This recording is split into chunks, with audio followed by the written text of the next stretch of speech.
Hello world! Hello mga kababayan ko! Pupunta po tayo ngayon sa Malacanang Palace. Ito po yung way papuntang Malacanang Palace. Miss nyo na po ba ang umuwi sa Manila? Mga taga Manila, hello! Awat loobin ng Diyos na nasa mabuti po tayong kalagayan mga kababayan ko. Kumusta po kayo ngayon?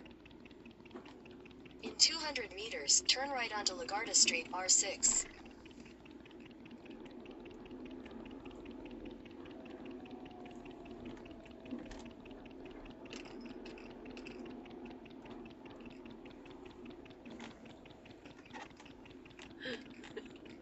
Bakit ba yun? Ano ba ito? Yan. Take the second right onto Legarda Street, R6. Maraming salamat po sa Diyos sa inyo pong lahat mga kababayan ko. Please subscribe to our channel Filipino TV at Filipino Life Stories mga kababayan ko.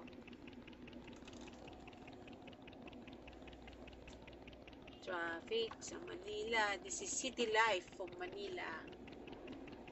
We're going to Malacanang Palace.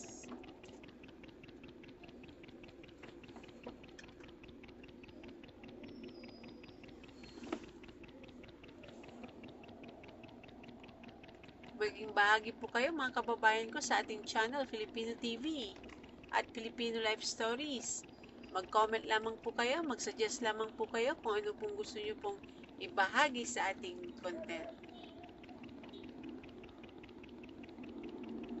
Legarda Street, City of Manila. Yan, yung mga taga Manila. Matagal na pong hindi nagbalikbayan. Yung mga nasa abroad, shout out to everyone. Naku. Spaghetti na yung wire dito ah.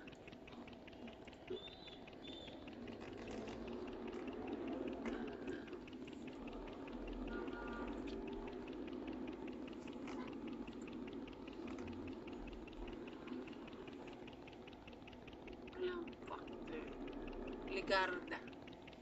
This is Legarda. Legarda Road.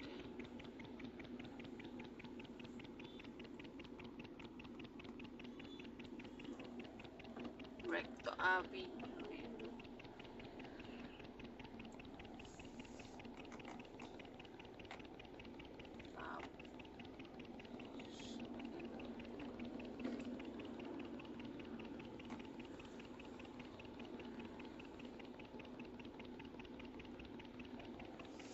Busy po lagi ang Manila, mga kababayan ko.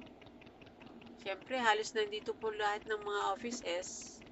Mga main office, bangko, commercial bank, mga main office like Pag-ibig, SSS, SSS, BIR. Nandito po yung halos lahat ng mga main offices sa Manila pa.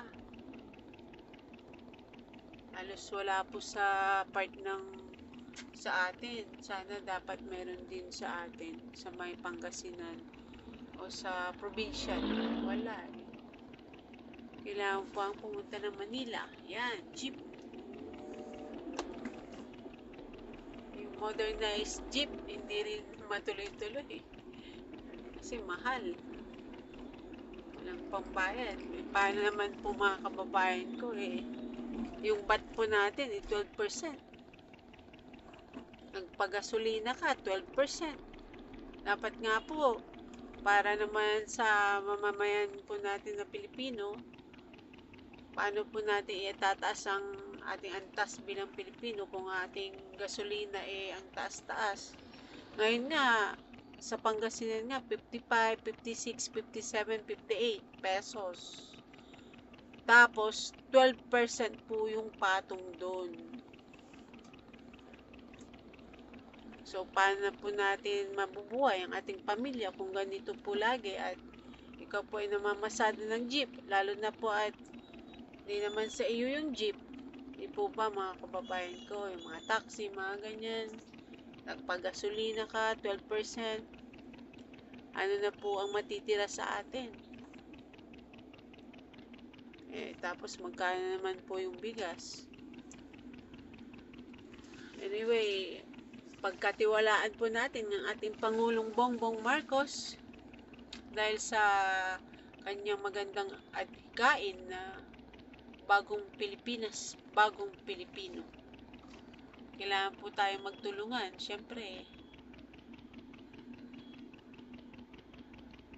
Mag-comment po kayo mga kababayan ko kung ano pong may comment nyo po. Yan, traffic na po tayo.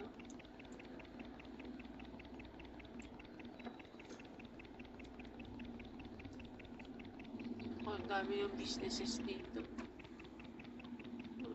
Miss nyo na po bang sumakay sa jeep? Minsan sakay po tayo ng jeep. Marami pa pong jeep sa Dagupan eh. Marami pa rin jeep dito. Yung modernized, halos hindi naman ganun karami. Pero ang masakit nga, pag nagpagasolina ka, 12%. Ang tax mo, imagine that, 12%. Di po ba? Paano ba ngayon? Gasolina natin, yan, 12%. Ay, nakita nyo po ba? Hindi nyo makita. Dapat nga po, ito po yung i-reduce natin eh.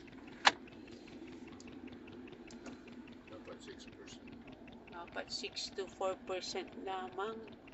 Para naman yung namamasada, lalo diesel pa ito. Paano pag gas? Siyempre, mostly diesel.